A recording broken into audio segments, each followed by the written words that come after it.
Hello, boys and girls. It is Miss Olvera. I am back week 3, day 2 of our daily read out louds for our chapter books.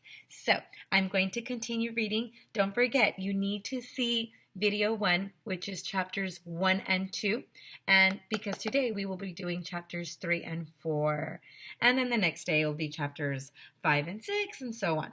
So try to make sure that you are reading these books and viewing these videos in order. So I'm going to get started. So we are going to continue with Miss Joni is a Phony.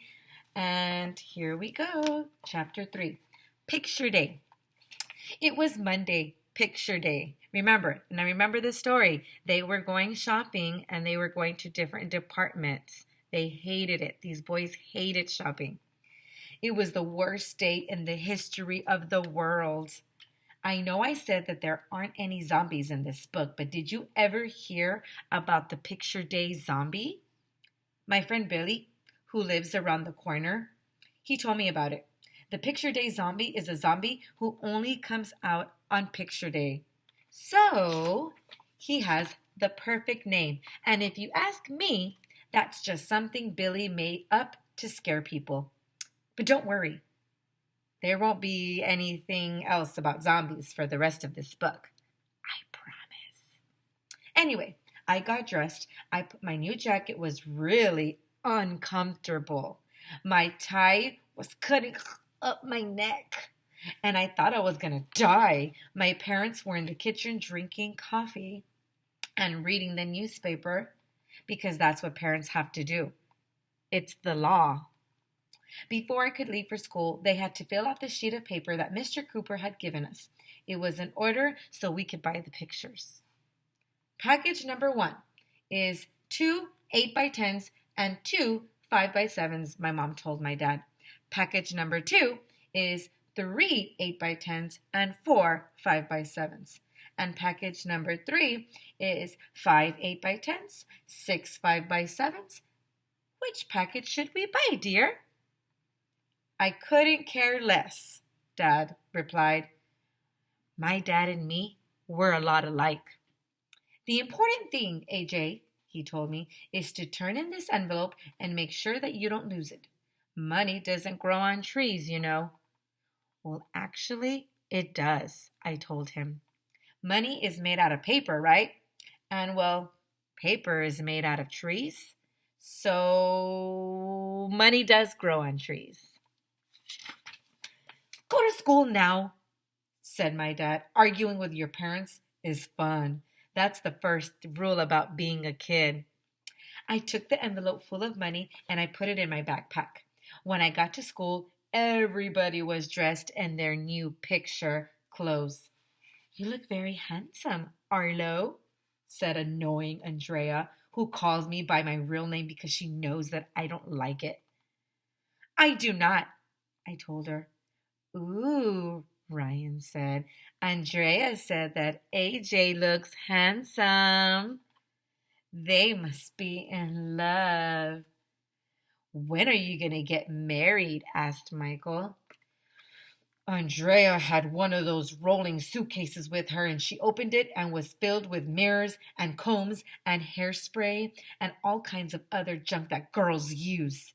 Man, it sure takes a lot of stuff to make Andrea look good. She started fussing with her hair, and then that's when the most amazing thing in the history of the world happened. Emily walked into the room. Well, that's not the amazing part. Emily walks into the room every day. The amazing part was that she was wearing a ski mask over her face. There are only 2 reasons why you would wear a ski mask. The first reason is because you're going skiing. Hello. And the second reason is that you're going to rob a bank. And bank robbers, they always wear ski masks. I guess they like to go skiing after they finish robbing a bank. And look, here's the picture. There's Andrea with her ski mask. I knew Emily wasn't going skiing, and I was pretty sure that she was going to rob a bank. Wasn't going to rob a bank either. Everybody was looking at her. Don't look at me, she shouted. "What's wrong, Emily?" asked Mr. Cooper. "Are you okay?" "I have a pimple." "Oh, I guess now there's 3 reasons why you would wear a ski mask." Emily started to cry, as usual, and she took off the ski mask. Her pimple was tiny. Nobody ever would have noticed it if she hadn't been wearing a ski mask. And I never would have looked at her if she hadn't told us not to look at her. She's just weird. "Don't worry, Emily," Mr. Cooper told her. "That won't show up in your picture. They can Photoshop that pimple right off your face." Emily stopped crying. We pledged the allegiance, and then an announcement came over the loudspeaker. "All classes, please report to the playground." "They're going to shoot the photo of the whole school?" said Andrea.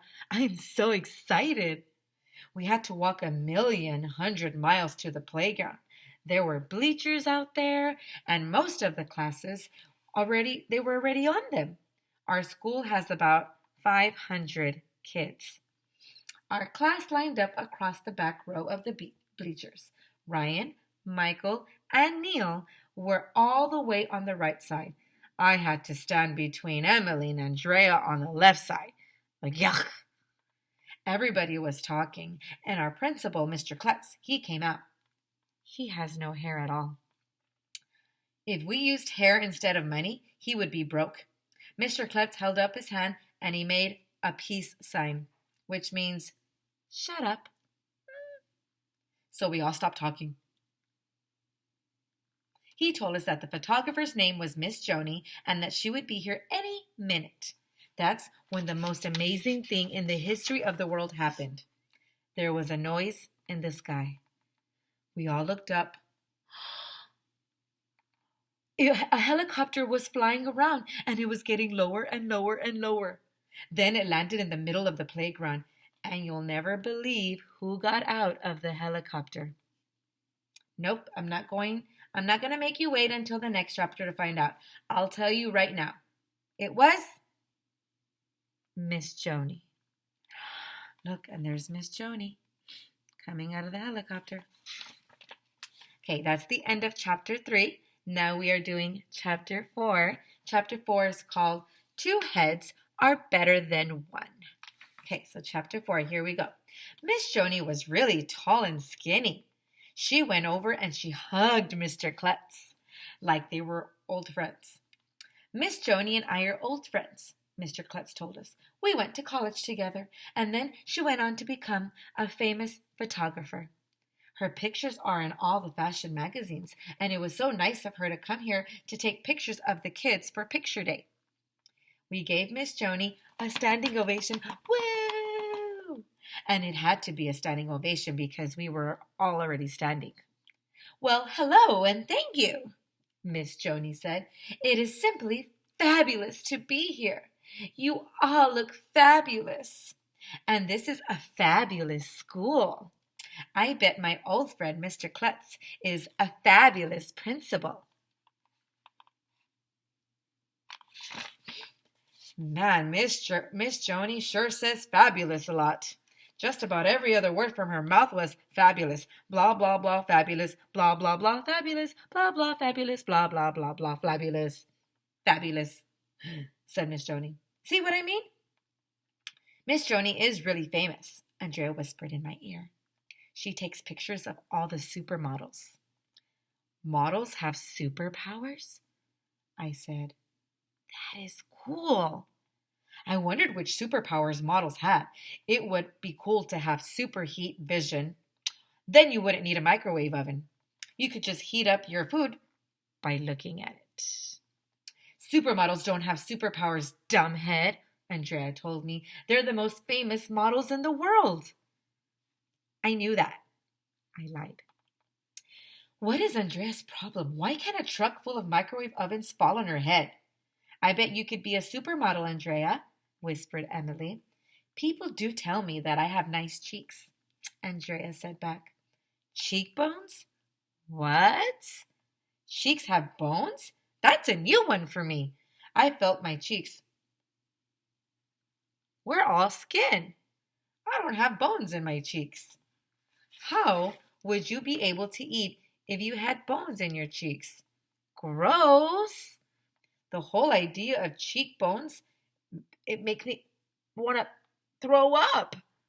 Miss Joni set up a big camera on the tripod, and she told us it was a special camera that would slowly move from left to right as we were taking the picture so it can get all 500 of us in one picture.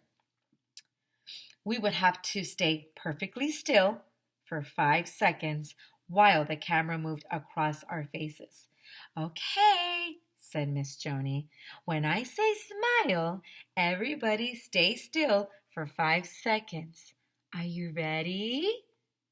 Ready, we all said. That's when I got the greatest idea in the history of the world. Smile, said Miss Joni, and the camera was pointing at my side of the bleachers, and as soon as it started moving, I jumped off the back of the bleachers. One, said Miss Joni, and I landed on the grass behind the bleachers. Two, said Miss Joni. I ran across the back of the bleachers to the other side where my friends were. Three, said Miss Joni, and I climbed up the back of the bleachers. Four, said Miss Joni. I stood up between Ryan and Michael. Five, and the camera was pointing right at my side of the bleachers. Fabulous, said Miss Joni. Nice job standing still, everybody. AJ, what are you doing here? Ryan whispered in my right ear after the picture was finished. I jumped down from the other side of the bleachers after the camera took my picture over there. And then I ran over here. Why did you do that? Asked Michael. So I could be in the picture twice.